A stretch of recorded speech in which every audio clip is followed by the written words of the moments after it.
Hello dear listeners. Thank you for joining me today. Before I begin my story, I would be very happy if you subscribed to the channel and left a comment writing which state or country you are listening from. It always warms my heart to see how far our stories travel. I always believe the danger in this world comes from strangers, people you don't know, faces you've never seen, shadows that whisper from far away. But I was wrong. Sometimes the danger sits right across your dinner table, smiling, laughing, serving you warm cornbread with butter, and hiding a secret sharp enough to slice your whole life open. My name is Elena Brooks, a single mom living in Charlotte, North Carolina. I work 2 jobs, sleep 4 hours on good nights, and the only thing that keeps me breathing is my 8-year-old daughter Mia. She's the kind of child that lights up a room without trying. Round cheeks, curly ponytail, dimples deep as riverbeds, and a giggle that could make a broken soul feel whole again. And for the last 3 months, I thought she was just tired, just growing, just having one of those phases kids have. But it wasn't a phase. It was poison wrapped in kindness. And the first crack in my perfect denial came on a Thursday morning. The kind of morning where the house is half asleep, the sun is soft, and everything feels harmless. I was tying Mia's shoelaces when she whispered, "Mama, I don't want to take Aunt Lisa's pills anymore." My hands froze. The lace slipped. My heart dropped. Because Mia, my sweet baby girl, had never said anything about pills before. I swallowed, pretending to stay calm. "Baby, what pills?" She looked around the room like someone might be listening. And then she leaned close to my ear, her breath shaky, her voice trembling. "The ones she gives me before bed. The ones that make my head feel funny." Funny. That word. God. It sliced through me like ice. I pulled back, staring at her. "Mia, honey, what are you talking about? Aunt Lisa gives you vitamins. You know that." She shook her head. "No, Mama. They're not vitamins. They're white. And they taste bitter. And she says they help me sleep because you're always busy and tired." My mouth went dry. My brain refused to connect the dots. My sister, Lisa, the woman who helped me raise Mia, who stayed with her when I worked late shifts, who brought snacks to her school plays, who braided her hair on Sunday mornings. She wouldn't. She couldn't. I forced a smile that barely held itself together. "Baby, maybe you misunderstood. Adults sometimes take things that kids don't." Maybe she. But Mia cut me off. "No, Mama," she said, "not to tell you." The room spun. My heartbeat thundered in my ears. "Not to tell you." That's when I knew. This wasn't a harmless misunderstanding. Something was wrong. Something was deeply, horribly wrong. I held Mia's chin gently and whispered, "Did she give you one last night too?" She nodded. "Every night, for weeks." My stomach twisted. Weeks. My baby had been drugged for weeks. What happens when you take them? I asked. Mia rubbed her forehead. "They make me sleepy, but not normal sleepy. It's like my brain floats away. And sometimes I hear things. Like someone calling me from far away. And sometimes I forget stuff. Like what I dreamed. Or what we did that day. I don't like it, Mama. Please don't make me take them anymore." I hugged her, tighter than I should have, afraid she might slip through my arms. Like memory slips through fog. "Baby, I will never make you take anything you don't want. I promise." But inside, my soul was shaking. I sent her to school with a forced smile and trembling hands. And the minute she walked out the door, I called her pediatrician. "I need an emergency appointment. Today." They squeezed us in for 3 p.m. And 4 hours. I paced the house like a trapped animal, checking cabinets, checking drawers, looking for the pills she had described. I tore through the bathroom, the kitchen, the living room. Nothing. Until I got to the guest bedroom, Lisa's room. I opened her nightstand drawer, expecting nothing. But there they were. A small orange prescription bottle, with a worn-out label, and a name that didn't match Lisa's, or mine. Or Mia's? My fingers trembled as I lifted it. Inside were small white oval tablets. Exactly how Mia described them. I didn't know what they were. Not yet. But the moment I held that bottle, I felt something rise in me. An animal instinct older than fear. Older than reason. Older than blood. A mother's instinct. The kind that warns. Someone is hurting your child. And it might be someone you love. 3 p.m., doctor's office. The clinic smelled like disinfectant and cheap air freshener. Mia swung her legs on the chair, humming softly, oblivious to how my world was crumbling. When the doctor finally called us in, I handed him the pill bottle with a shaking hand. He looked at it. Stopped. Then looked at it again, slower this time. His face changed color. Elena, where did this come from? My sister's room, I whispered. She's been giving them to Mia at night. He stared at Mia, wide-eyed, horrified, like he was seeing a crime scene. Elena, these are Clonexal. High-dose sedatives. The kind used for severe adult anxiety and sleep disorders. These are absolutely not for children. Not even close. He turned to Mia. Sweetheart, how long have you been taking these? She counted on her fingers. Maybe 30 or 40 nights. The doctor's eyes widened. Elena, this could cause memory loss, hallucinations, breathing issues, even withdrawal symptoms. She should have never ever been given these. My breath caught painfully in my throat.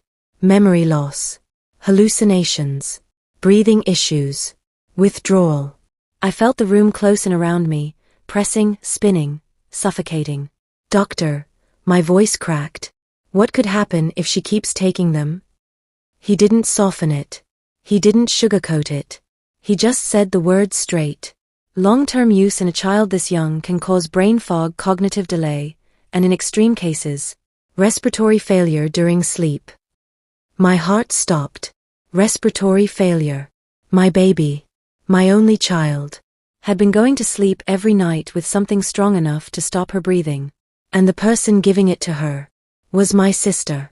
The same sister I trusted more than anyone. The same sister who swore she loved Mia. The same sister who said she only wanted to help. I whispered, why would anyone give this to a child? The doctor hesitated, then said something I'll never forget. That's a question you need to ask the person who gave them. But in his eyes, I saw something else. A silent warning. He already knew this wasn't an accident. This wasn't a mistake. This was intentional. He kept Mia for observation. Blood tests, neurological checks, oxygen monitoring, and I sat alone in the waiting room for an hour, staring at the floor, my mind racing through every moment of the past 3 months. Every time Mia looked exhausted, every time she forgot something small, every time she seemed spaced out, every time I blamed myself for working too much. It wasn't me. It wasn't school. It wasn't growing pains. It was the pills. And the woman who gave them. When the doctor came back, he handed me the bottle again, this time in a sealed plastic evidence bag. Elena, you need to keep this safe. And you need to confront whoever gave them. After that, you might need to involve authorities. This is serious. My knees went weak. Authorities. That word tasted like metal. Because turning someone in is one thing, but turning in your own sister, the person who raised you, who wiped your tears, who slept on your bedroom floor after your divorce, who held your baby the day she was born, that feels like dying. But when I looked at my daughter, my sweet baby girl, tiny hand wrapped in the doctor's, I knew this wasn't about loyalty. It was about survival. Her survival. When we walked out of the clinic, the sunset was bleeding across the sky. Dark red, bruised purple. Like the world itself sensed something ugly had been exposed. Mia squeezed my hand. Mama, are you mad at me? My throat tightened. No, baby. Never. You did the right thing. She nodded slowly. Are you mad at Aunt Lisa? I didn't answer. Because the truth was, I didn't know what I felt. Grief. Betrayal. Confusion. fear, rage. All of them. None of them. But one thing I did know. Tonight, I was going to confront Lisa. And whatever she said, whatever she did, whatever excuse she tried to give, I already knew one thing. Nothing would ever be the same again. I didn't go home right away. I couldn't. I drove around the neighborhood with the windows cracked open, letting the cold December air bite at my cheeks, trying to stop my hands from shaking. Charlotte's streets were dressed in Christmas lights, soft gold, candy red, misty blue. Families walked past storefronts holding peppermint cocoa, laughing, planning holidays. But my world was collapsing quietly under the weight of one small pill bottle sealed in a plastic bag. Every streetlight, every passing car, every billboard felt unreal, like I was drifting outside my own life. Mia sat in the back seat, half asleep, her head leaning against the window. Her curls were pressed flat on one side. Her lips parted just a little. And I kept glancing at her through the rearview mirror, checking if her chest was rising. If she was breathing. If the doctor's words weren't becoming real in front of me. Sedatives. Memory loss. Breathing issues. Respiratory failure. A tear fell onto my steering wheel. My baby could have stopped breathing in her sleep. And I wouldn't have known why. I would have blamed myself. I would have lived the rest of my life not knowing that the danger was sleeping under my roof. At the next red light, I wiped my face with my sleeve. Not now, Elena. Not now. You can brake later. When we finally reached home, the sun had dipped completely. The house was dark except for the warm glow coming from the living room lamp. Lisa was home. I felt my stomach twist. I unlocked the door. Mia walked straight to her bedroom, dragging her backpack behind her, exhausted from the tests and the questions. Lisa appeared from the kitchen, smiling like everything was normal. There you are. You're late. Everything okay? That smile. That warm, familiar smile. The same one she used when she told bedtime stories, when she made pancakes shaped like hearts, when she said she'd always protect us. It felt like looking into the eyes of a stranger wearing my sister's skin. I set my purse down slowly. We need to talk. She blinked. Sure, what about? I didn't raise my voice. Didn't explode. Didn't accuse. The calmness in my tone surprised even me. About the pills. The color drained from her face. She stepped back, just a fraction. Barely noticeable. But I noticed. Elena, what pills? I pulled out the plastic evidence bag and set it on the table. She froze. Then laughed, forced, thin, trembling. Oh my God, that? You went through my things? Elena, seriously? That's... Don't lie to me. My voice cracked like glass. Her eyes darted to the bag again.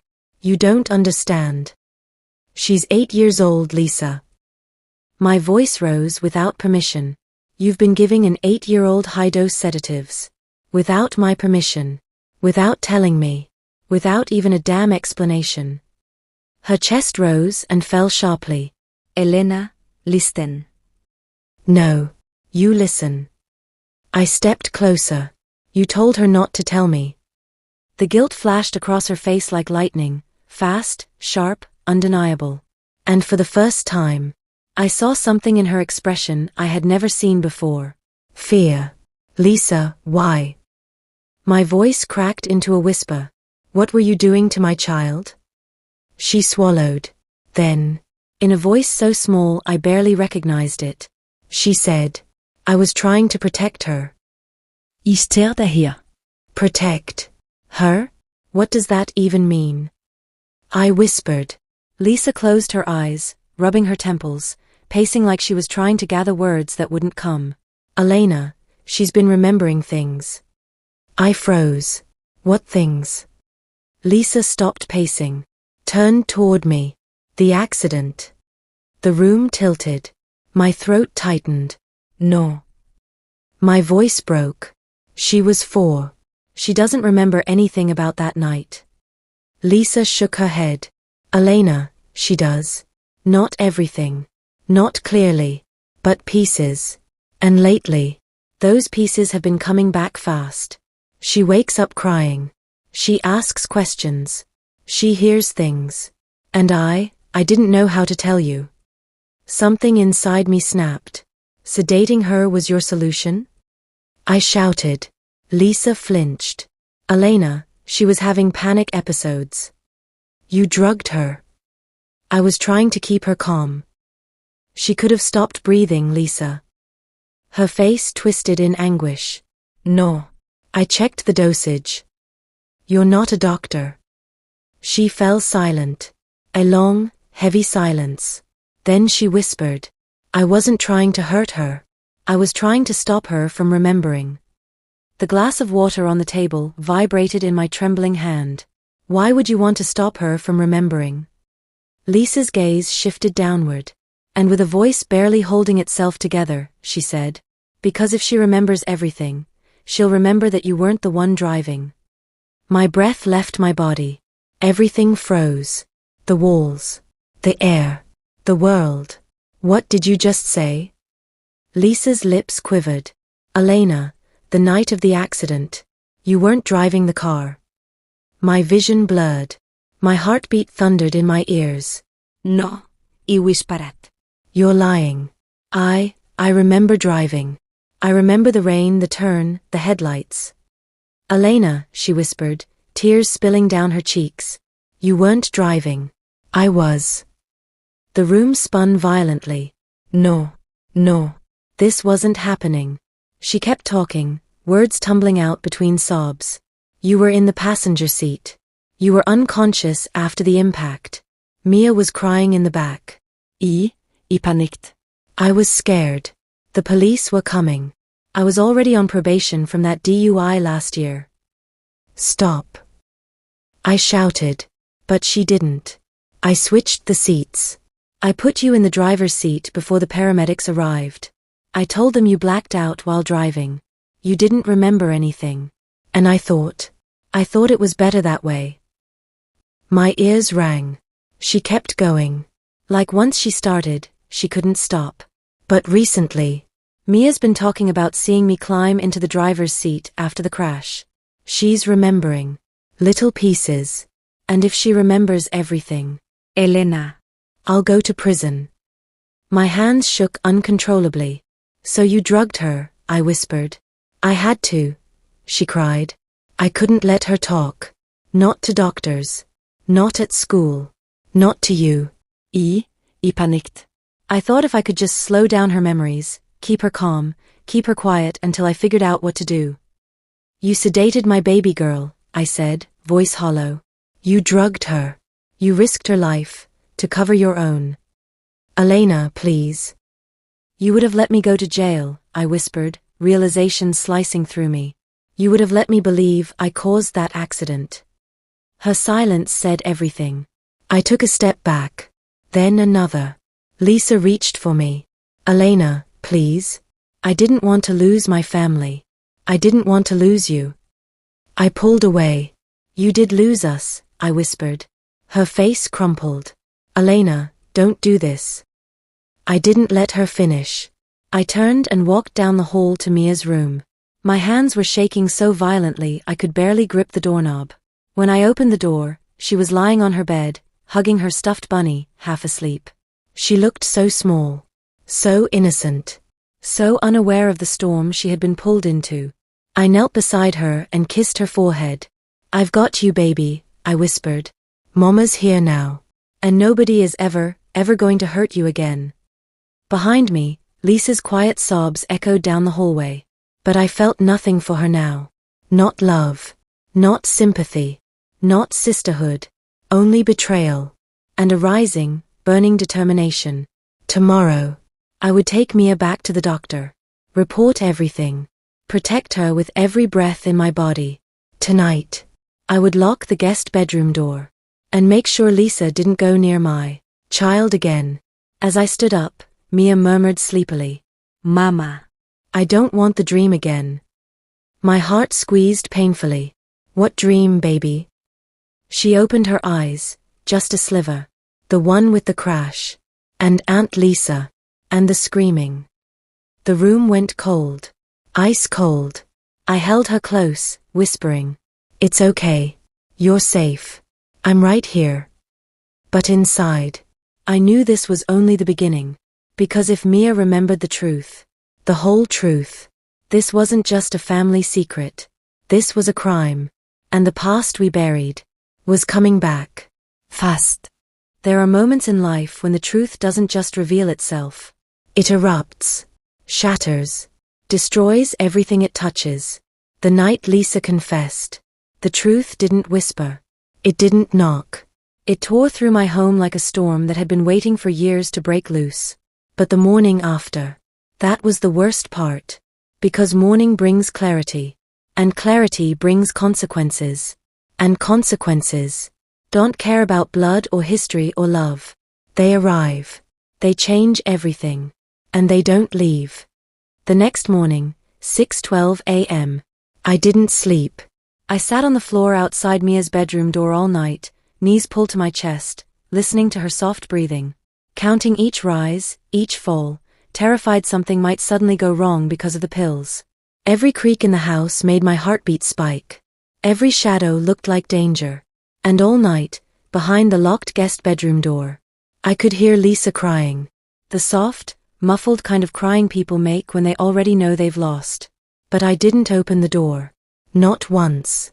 When dawn finally slipped through the curtains, pale and quiet, I stood up on shaking legs and went to wake Mia. She blinked awake slowly. "Morning, Mama." Her voice was scratchy, too soft, like she hadn't rested properly in weeks. I brushed her curls back and forced a smile. "Morning, baby. Today's a different kind of day, okay? We're going to the doctor again." Her little shoulders tensed. Did I do something wrong? "Oh, sweetheart, no." I kissed her cheek. "You did everything right." But as she got dressed in her strawberry print pajamas and fuzzy socks, I realized something chilling.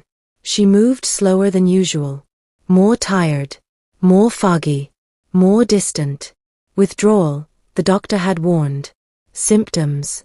Side effects. My stomach twisted painfully. When we went to the kitchen, Lisa was standing there, eyes swollen, a cup of untouched coffee. "Elena, can we talk?" I stepped in front of Mia instinctively. "No, not today." Lisa's lips trembled. "I want to explain." "I heard everything last night," I whispered coldly. "There's nothing left to explain." She looked at Mia then. Not with malice, not with defense, but with regret so deep it looked like it was drowning her. But regret doesn't fix anything. And regret doesn't erase what she did. I placed Mia's small backpack over her shoulders. "We're leaving." Lisa took one step toward us. "Elena, please, don't involve the police. I'm begging you. I'll tell the truth. I'll explain everything. Just don't." "Lisa," I said sharply, "you drugged my child. You lied about the accident. You let me believe I caused it." Her face broke. "You're my sister." "And she's my daughter," I said, voice breaking. "And I failed to protect her once. I won't fail again." I walked past her, holding Mia's hand. For the first time in my life, I didn't look back. At the pediatric clinic, 8:03 a.m. The clinic was quiet, the morning still new. The receptionist recognized us and led us straight to an exam room without making us wait. The doctor entered, his face tightening with concern the moment he saw Mia. "How are you feeling, sweetheart?" he asked softly. Mia shrugged, rubbing her eyes. "Tired. And my head feels thick." "Any dizziness? Any trouble breathing?" "A little." My heart clenched painfully. The doctor gestured for me to step aside with him, out of Mia's earshot. "Elena, after long exposure like she had, her body may start reacting. These drugs are not meant for children. There could be withdrawal symptoms, mood changes, confusion, trouble sleeping." I swallowed hard. "What do we do?" "I'm admitting her to the children's ward for monitoring." The words hit me like a punch. Is it dangerous?" He hesitated. "Elena, we can't take chances. Not with this kind of sedative in a child's system." My breath shook. Guilt crushed my chest. How did I not see this? How did I not know? I blinked back tears as the doctor continued. I've reviewed the bottle you brought yesterday. The prescription wasn't hers, yours, or Lisa's. He looked at me seriously. That makes this not just medical, but potentially criminal. I closed my eyes. I knew what he meant. Mandatory reporting. Child endangerment. Abuse. Investigation. My entire world tightened around me. Elena. I'm filing a report, he said gently. I have to. It's the law. And your daughter needs protection. I nodded slowly, the room spinning. I understand. I did understand. For the first time, I understood everything. The danger. The betrayal. The truth behind the accident. The fragile pieces of my daughter's mind Lisa had tried to suppress. And now, the law. Slowly strengthening a wall between us. A wall made of consequences. The hospital, 11:27 a.m. They admitted Mia to a small children's room on the 3rd floor. Soft yellow walls. A window overlooking the parking lot. A little TV on the wall playing cartoons. She sat on the bed hugging her stuffed bunny, wearing a hospital gown with tiny blue clouds on it. I sat beside her, brushing her hair back, trying to be her calm. While inside, I was unraveling thread by thread. Mama, am I sick? She asked quietly. No, baby. You're just getting checked. To make sure you're okay. Is Aunt Lisa coming? My throat closed. No, so hard. I whispered. She's not. Mia nodded slowly, but I saw the confusion behind her eyes. And then, almost timidly, she asked a question that made my blood turn cold. Mama, was Aunt Lisa in the car with us that night? I felt every muscle in my body tense. What night, baby? The night of the big boom, she whispered. The one with the rain and the lights. And you were sleeping and Aunt Lisa was crying, and I was scared. My breath caught. She remembered. Not all of it. Not clearly. Not in order. But she remembered enough. Before I could answer, a knock came at the door. A social worker stepped inside. A woman in her 40s with soft eyes and a folder tucked under her arm. Elena Brooks? She asked gently. I nodded. I'm here about the report the doctor filed. I stood slowly, careful not to wake Mia. Can we talk outside? She asked. We stepped into the hallway. The air was colder there. Sharper. She opened the folder. Elena. I need to ask some difficult questions. I know this is painful. I nodded, swallowing hard. Did you know your daughter was being given sedatives? No. Did you give them to her? No. Did you authorize anyone else to? No. Do you believe your sister administered these pills intentionally? I closed my eyes. When I opened them, a tear slipped down my cheek. Yes. She wrote something down. And do you believe your daughter's safety is at risk if your sister has access to her? My voice cracked. Yes. She nodded, closed the folder softly, and said words that felt both like protection and like a knife. Then emergency protective separation will be filed. Your sister cannot come near the child during the investigation. I exhaled shakily. Relief. Grief. A strange mixture of both. She placed a gentle hand on my shoulder. You're doing the right thing. Even when it hurts. Later that afternoon, 3:41 p.m., I sat by Mia's bedside, holding her hand as she slept. The machines beeped softly. The nurses came and went. The sun faded behind the hospital building. And somewhere between those moments, an officer arrived. He spoke gently but clearly. We'll need to go to your home soon. We'll need the medication bottle. We'll need statement. I nodded, numb. And he hesitated. Your sister may be detained for questioning. My chest tightened. I didn't respond. I couldn't. Because even after everything, even after the pills, the lies, the manipulation, the danger, she was still my sister. But sometimes love becomes a weapon. Sometimes guilt becomes poison. Sometimes the people who swore to protect you are the ones you need protection from. And now Now it was time to face the truth head-on.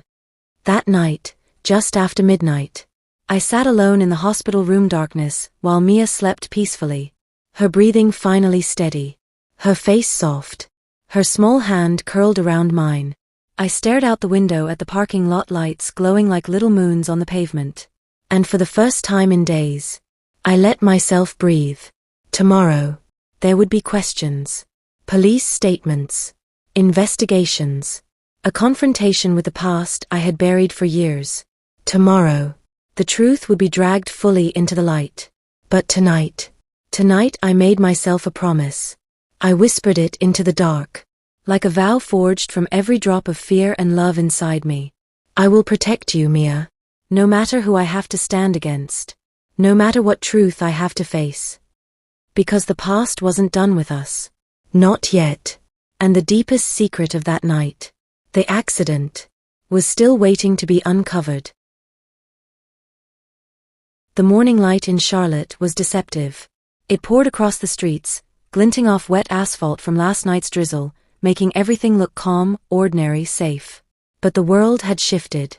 Nothing would ever feel ordinary again. Not my home. Not my family. Not my daughter. Mia slept a little longer that morning, the sedative withdrawal leaving her body drained. Her little chest rose and fell with slow, uneven breaths, and I watched over her like a sentinel guarding treasure, terrified to blink, terrified to turn my back. I knew what had to happen. The social workers, the officers, the doctors, they were all part of a storm that had already begun. But I also knew there was a personal storm waiting for me, one that would shake me to my core. It started with the call. 9:14 a.m., the call. My phone buzzed insistently. The caller ID flashed, Detective Harris, Charlotte PD. I swallowed hard and answered. Ms. Brooks. His voice was calm, professional, but there was an edge beneath it, like he had seen things he didn't like, and now he had to see mine. Yes, this is Elena. I'm calling regarding your report about your sister. We need to discuss the next steps and schedule a formal interview. And we need you to bring Mia's prescription bottle and any other evidence you might have. I nodded, though he couldn't see me. I understand. Good. Officer Ramirez will be at the hospital at 11 o'clock to collect everything and escort you home if needed. We'll also need to keep Mia under observation until we verify her safety at home. My hands shook as I ended the call. Mia stirred in her sleep, and I brushed a curl from her forehead. You're safe, baby girl. Mama's got this, I whispered, almost to convince myself. But the truth was, I didn't have this. Not yet. 10:30 a.m., preparing for confrontation. I left the hospital room for a moment to gather my thoughts. The hallway smelled faintly of antiseptic and stale coffee. Nurses moved quickly, efficiently, caring yet detached. I stopped near the elevator, breathing deeply. I had to prepare for what would happen next. Lisa had no idea the authorities were already involved. She thought last night's confession was a chance for forgiveness. She thought I would protect her because she was family. Family doesn't get to hurt my child and walk away. I felt my hands clench into fists. I didn't cry. I didn't scream. I simply allowed the cold, hard clarity to settle in. Tonight, I would face her again. But not alone. 11 a.m., Officer Ramirez arrives. When he came, he was a tall man in uniform, a clipboard in one hand, a calm authority radiating from him. He introduced himself to Mia gently, and she stared at him with curious eyes, clutching her stuffed bunny. Mia. I'm just here to help make sure you're safe, okay? She nodded quietly. Ramirez guided me and Mia to a small office in the hospital, where we handed over the pill bottle and a handwritten note I had started the night before. I had documented every suspicious behavior, every pill, every detail Mia had told me, every time she had seemed off, everything. Ramirez nodded as he reviewed it. This is very thorough. It helps a lot. We'll need copies for the case. I gave them willingly. It felt strange to hand over the physical evidence of betrayal. But it was necessary. Justice doesn't work without proof. 12:15 p.m., facing the truth. Once the paperwork was done, I returned to Mia's room. She was awake now, eating a small breakfast tray. Mama, she whispered, eyes wide. Will Aunt Lisa come see me? I shook my head. No, baby. She can't come right now. You're safe. That's what matters. Her small face crumpled. I don't want her to be mad at me. I felt a pang in my chest. I know, sweetie. She might be upset, but you didn't do anything wrong. You told the truth. And the truth is what keeps us safe. Mia nodded slowly. I held her hand, feeling the fragile strength in her tiny fingers. She was more resilient than I could ever imagine. But she didn't deserve this. Not from anyone. 2 p.m., the drive home. By the time the hospital cleared us, I was prepared. Ramirez escorted us to the car, and we drove home in silence. Every familiar street felt alien, every neighbor's window a potential threat. I imagined Lisa watching, waiting, unsure what would happen next. My phone buzzed again. A message from an unknown number. We need to talk. Alone. I froze. No name. No context. My heart pounded. I considered ignoring it. But instinct told me otherwise. I forwarded the message to Ramirez immediately. He instructed me not to reply and said they would trace the number. 3:30 p.m., home alone. Finally, we arrived home. The house was eerily quiet. The guest bedroom door remained locked, and I knew it would stay that way until authorities could remove Lisa's access. I guided Mia to her room, helping her set up a small activity station, crayons, paper, her favorite books. She seemed calmer than I expected. Children are resilient, I realized. But they also remember. I watched her from the doorway as she colored, and my mind replayed the past 3 months, every detail of her sedated nights, every lie Lisa had spun. How could a person do this to someone they claimed to love? And yet, I also remembered the fear in Lisa's eyes last night. The guilt. The panic. She hadn't hurt Mia out of malice, maybe. She had hurt her to cover herself. And that made it all worse. 5 p.m., the confrontation begins. The knock on the front door startled me. I wasn't expecting anyone. Ramirez had arrived early, with 2 officers in tow. Elena Brooks. Yes, I said, voice steady. He nodded. We're here to remove Ms. Lisa from the property and secure her for questioning. Please stay inside with Mia until this is complete. I held Mia close as the officers moved through the house. I could hear muffled voices, Lisa's frantic, pleading tone, and then a silence that stretched like an endless rope through the walls. After a few minutes, Ramirez returned. She's secured. She'll be taken to the station for questioning. I nodded, a strange relief flooding me. I wasn't sure if it was relief or the calm before the storm of what was coming next. 6:30 p.m., Mia's first night without pills. I tucked Mia into bed, smoothing the hair from her forehead. She looked up at me with trust one didn't deserve with. 6:31 p.m., the first night alone. Mia's little room felt unusually silent. No creaking of the guest bedroom door behind her. No low, unnerving hum of Lisa moving around. Just the soft tick of the clock on the wall, marking time in a house that suddenly felt larger, emptier, safer, and lonelier at the same time. She clutched her stuffed bunny tightly as I pulled the covers over her shoulders. Mama, will I be okay tonight? I knelt beside her bed, brushing a curl from her forehead. You'll be more than okay, baby. You'll sleep safely. I'm right here, and nobody's going to hurt you. She nodded, but I could see the faint tremor in her lips, the kind of fear that lingers after weeks of quiet terror. I kissed her forehead and whispered, I promise. But promises don't erase betrayal. Not completely. And tonight, I realized, the real challenge was only beginning. 7:45 p.m., the police report. I sat at the kitchen table, pen in hand, writing the full statement. Every detail, the pills, the conversations with Mia, the confession last night, the memory of the accident. Every word was heavy, like a stone pressing down on my chest.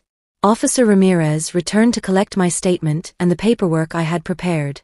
His presence was steady, professional. Ms. Brooks, he said quietly, reviewing the papers, you're doing the right thing. This ensures Mia is safe and sets a foundation for accountability. I nodded silently. I couldn't find words to express the mix of relief, grief, and fear swelling inside me. Because I knew Lisa's interrogation would reveal more than just the pills. It would reveal the depths of her deception, and the full truth about that night of the accident. 9 p.m., the first real conversation with Mia. After Ramirez left, I returned to Mia's room. She was sitting on her bed, wide-eyed, a small tear rolling down her cheek. "Mama, will Aunt Lisa come back?" He sat beside her, holding her tiny hands. "No, sweetheart. She can't. Not right now. And you don't have to worry about her. You're safe." She leaned her head on my shoulder, and I felt a wave of protectiveness I hadn't realized I could carry. I don't want the dreams again," she whispered. I held her tighter. "I know, baby. I'll keep you safe. I promise." Her breathing slowed, and finally, she drifted off to sleep. Watching her, I realized something terrifying. Mia's innocence was fragile, but it was still there. And I would fight like hell to preserve it. 10:30 p.m., preparing for the confrontation with Lisa. I couldn't sleep. I paced the living room, thoughts spinning. Lisa's betrayal was personal. It was intimate. It involved the one thing in my life I would die for, my daughter. The authorities had removed her, but the emotional damage remained. I needed to confront Lisa, not physically, but in my mind, in preparation for the questions that were coming, for the interrogations that were inevitable. I imagined her sitting across from Ramirez, explaining, justifying, pleading. I imagined her breaking down, crying, begging me to forgive her. But I also imagined something darker: denial, lies, manipulation. I clenched my fists. I had to steel myself. Mia was watching me. She depended on my strength, even now. Midnight, a call from the detective. My phone buzzed again. "Ms. Brooks? Detective Harris. I have an update on your sister's interrogation. She's cooperating, but there are inconsistencies. We'll need you to come down to the station tomorrow to answer questions and verify information." I exhaled slowly, trying to calm the surge of panic in my chest. "Understood. You're doing everything right," he said softly. "Just stay calm for your daughter's sake." I ended the call and looked at Mia sleeping. The truth was, staying calm felt impossible. Because the deeper we dug, the darker the truth about that night, and Lisa's motives, would become. The next morning, 7:15 a.m. Mia woke with heavy eyelids, her body still tired from withdrawal. I helped her dress in soft, warm clothes, choosing comforting colors: pink, lavender, soft yellow. The simple act of getting dressed became a ritual of protection, a way to assert control over the chaos Lisa had introduced into our lives. Breakfast was quiet. I poured cereal into her favorite bowl, added strawberries, and watched as she ate slowly. Every bite was a small victory. But I couldn't relax. Because I knew that today, everything would shift again. The interrogation, the legal steps, the confronting truths. Mia would see pieces of it, even if I tried to shield her. 10 a.m., at the police station. Detective Harris greeted me warmly, guiding me to a small neutral room. The fluorescent lights buzzed faintly overhead. "Ms. Brooks, we'll need you to answer questions regarding your sister's actions and the pills she administered," he said gently. I nodded, hands clasped tightly in front of me. "Are you prepared for the possibility that this will bring up details about the accident, and about things your daughter may have partially remembered?" I swallowed hard. Yes. I have to be. The door opened, and Lisa was escorted in. She looked smaller than I remembered, fragile in a way that almost fooled me into pity. But I didn't allow myself to feel it. Her eyes met mine briefly, and I saw it: fear, guilt, desperation. And somewhere beneath that, calculation. I closed my eyes and drew a steadying breath. This was not about her. This was about Mia. My daughter. The truth. 12:30 p.m., interrogation begins. The detective started gently, asking Lisa about the pills. She initially denied everything. But the evidence, the bottle, my statement, Mia's words, cornered her quickly. Her voice trembled. I didn't mean to hurt her," she whispered. "I was trying to keep her from remembering the crash." Detective Harris raised an eyebrow. "And you thought sedating an 8-year-old was the appropriate solution?" Lisa's head dropped. I panicked. I thought I was protecting all of you. He said silently. Listening. Every word twisting in my chest like knives. Then came the details about that night, the accident. Mia had remembered snippets, and Lisa had panicked to cover herself. The sedatives were just a part of it. The lie, the manipulation, the betrayal, they ran deeper. 3 p.m., emotional collapse. At one point, Lisa broke down completely, sobbing, begging for forgiveness. Her pleas echoed in the small room. But I couldn't forgive. Not yet. Not until Mia was safe. I felt a strange mixture of sorrow and rage. Sisterhood had been destroyed. Trust had been shattered. The detective asked me to step outside for a moment. I watched Mia coloring quietly in the waiting area, the little victory of normalcy she clung to. And I knew. Everything I did from this moment on would determine her future. 4:45 p.m., the aftermath. Lisa was taken into custody for questioning and child endangerment. The police explained the legal process, the temporary restraining order, and what steps would be taken to ensure Mia's safety. I drove home afterward, Mia in the passenger seat, silent but alert. Every stoplight, every passing car, every shadow felt amplified. At home, I checked the locks, secured the guest bedroom, and finally allowed myself to sit down. Mia crawled into my lap, head resting against my shoulder. "You're safe now, baby," I whispered. "I promise." She nodded, finally smiling faintly, and I realized, even after everything, she had hope. And I would do whatever it took to protect it. 8 p.m., nightfall. The house was quiet. I made sure Mia's bedroom was calm, soft music playing. I sat in the hallway, listening to her breathe. Lisa's betrayal had left scars, yes. But it also revealed something crucial. My strength, my resolve, my love for Mia. Tomorrow would bring more challenges, court hearings, therapy, legal procedures. But tonight, we survived. And sometimes, that is enough. I kissed Mia's forehead one last time and whispered into the dark.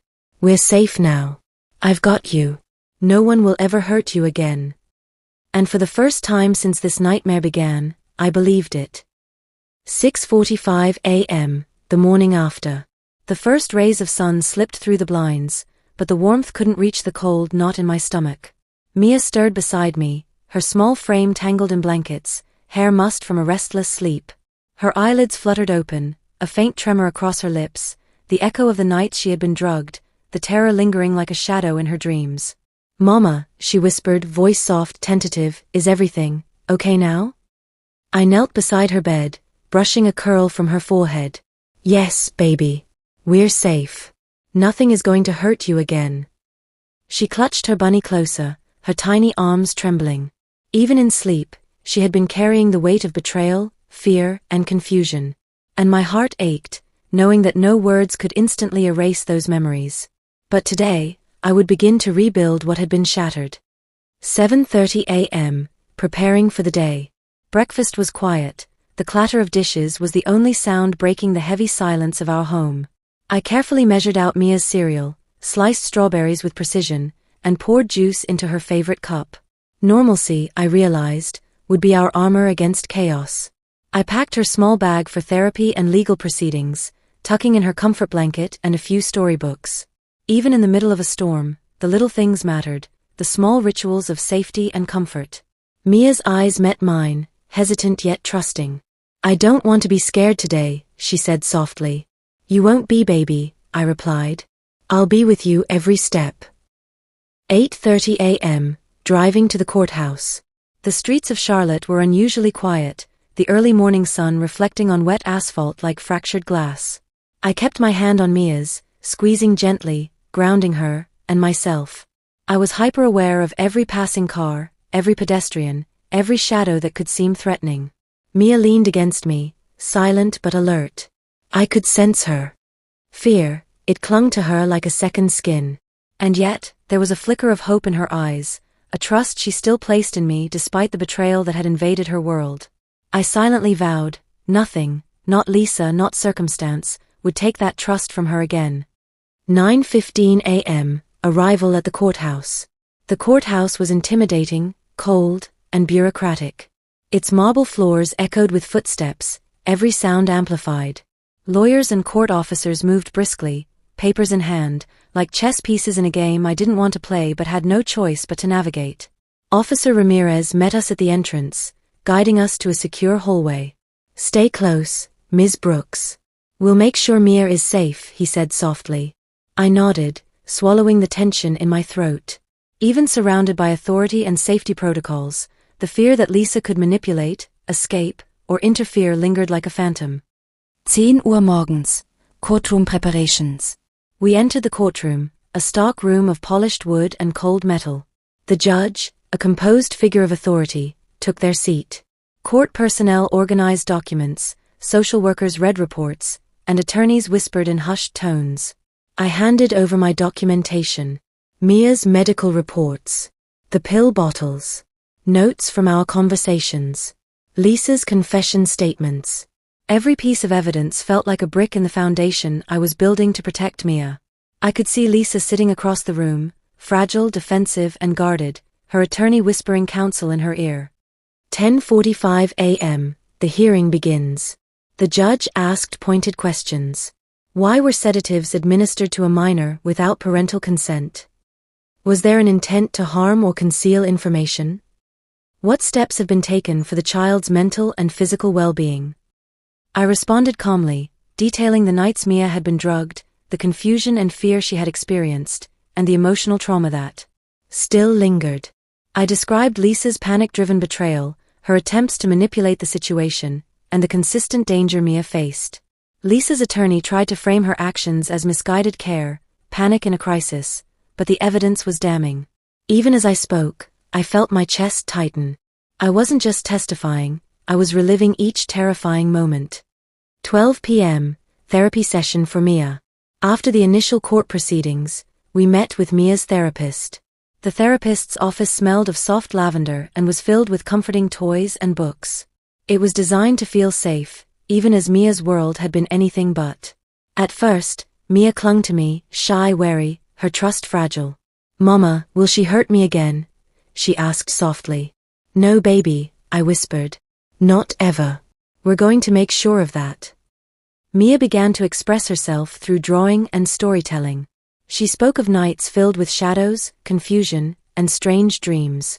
Each word, each hesitant recollection, was a puzzle piece of trauma, but also a step toward healing. I remained silent, listening, holding her hands, letting her lead the session at her pace. Every tear she shed was a reminder of what had been taken, and what I was determined to restore. 1:30 p.m., meeting with social worker and Detective Harris. After therapy, we met with Detective Harris and the social worker to discuss Mia's long-term protection. Plans were outlined. Temporary guardianship and restraining orders. Ongoing counseling for Mia. Regular check-ins and safety monitoring. Steps to ensure Lisa cannot access Mia until further court orders. I absorbed every detail, aware that this was only the beginning. The law could provide protection, but healing would take time and patience. Mia sat quietly beside me, small hands clutching her comfort items. Even in silence, I sensed her trust in me. And that trust would be my guiding light through the legal storm ahead. 3 p.m., a quiet moment.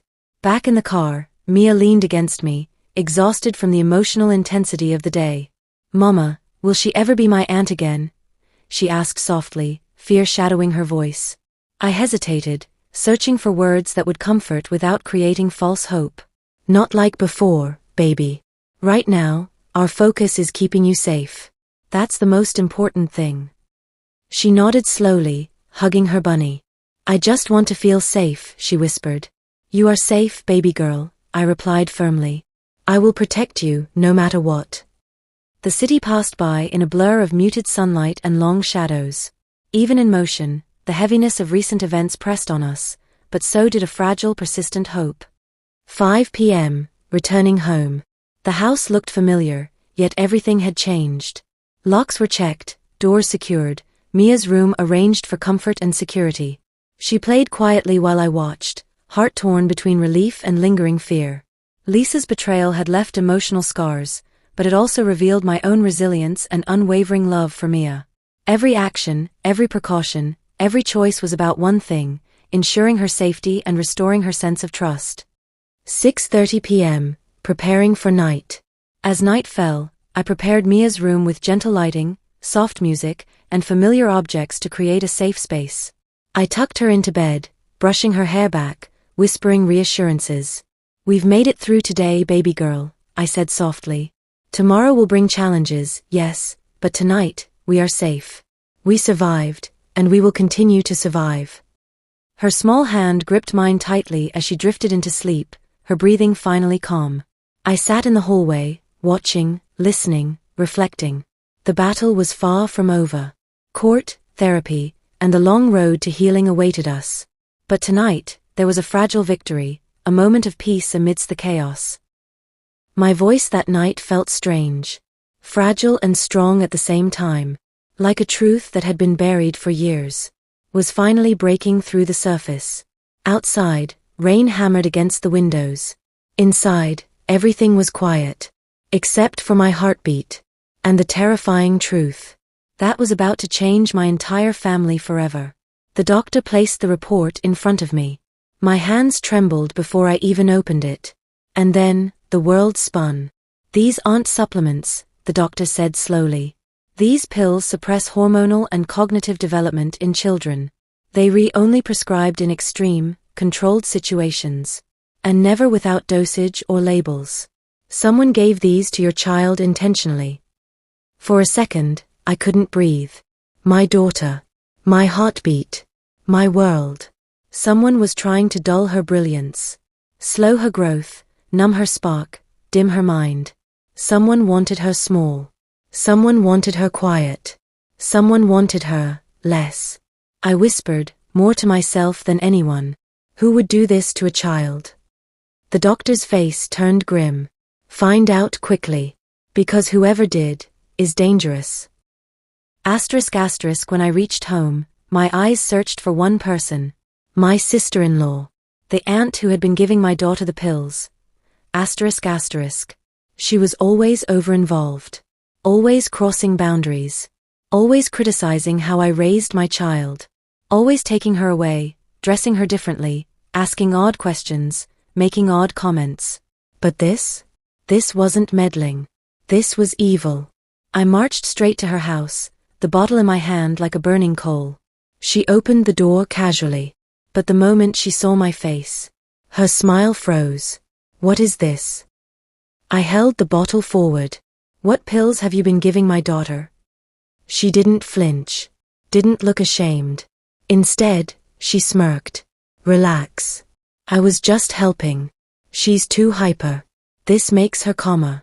Makes her easier for everyone. You should be thanking me." My blood boiled. Hyper? My daughter. Who organizes her toys by color. Who asks permission before touching anything. Who apologizes even when she's not at fault. "She is hyper to you." My voice rose. "Say the truth. You weren't calming her. You were controlling her. Her mind. Her personality. Her potential. Why?" For the first time, she looked unsettled. Then something dark flashed across her face. A bitterness I had never noticed before. Finally, she whispered. "Because she takes all the attention." My stomach turned. "What?" She continued, voice shaking but angry. "Mom only talks about her. My brother only cares about her. Everyone loves that little girl. And me? I am invisible. I always was. But now? Now even a child has more value than I do." My breath caught. This wasn't jealousy. This was a wound.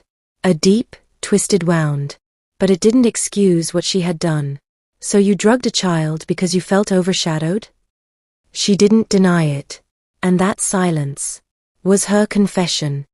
This was no longer a family issue. This was psychological harm. This was criminal.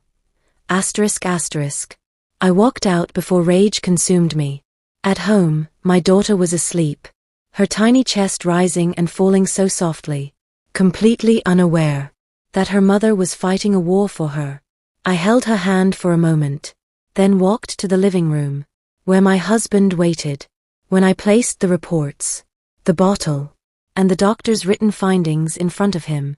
He went pale. He read everything in silence.